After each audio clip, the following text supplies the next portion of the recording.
So here's the Z32 or the 300ZX.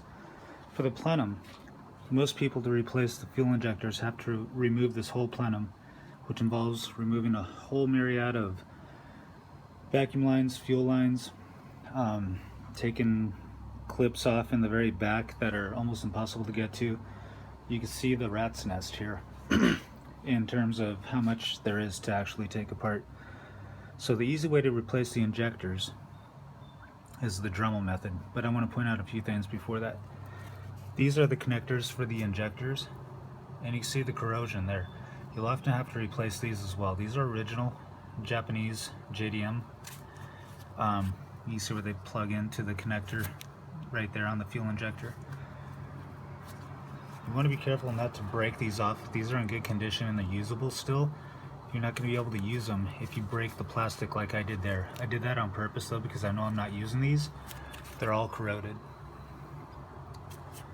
So I got an aftermarket one on eBay, and I'm going to show you what it looks like here if I can find it. This right here. This is an aftermarket one. Looks great actually. It's got rubber inlet, rubber seal, insulated wire. This only costs $6. So what you want to do is you want to solder these in, the wire to this wire here, to these two wires. Just solder them where these connectors would be.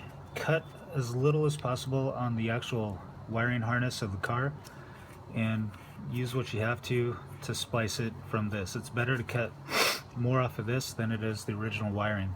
You don't want to shrink yourself into the loom and then be at a loss for wiring. So that's one thing I'd recommend, and be careful because these clips, you know, if you can, salvage them from these ones in case you lose these ones. So to get this off, you'll need to remove this clip, and then it pulls right off on the original ones. But again, I'm not worried about those. I know I'm replacing them, so I just broke the clips and yanked them off.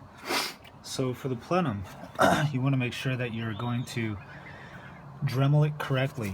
So you can see with the lighting here, it's not the best, I'm sorry, but you can see one of the bolts there, and the other side is tucked underneath that section of plenum. That's what we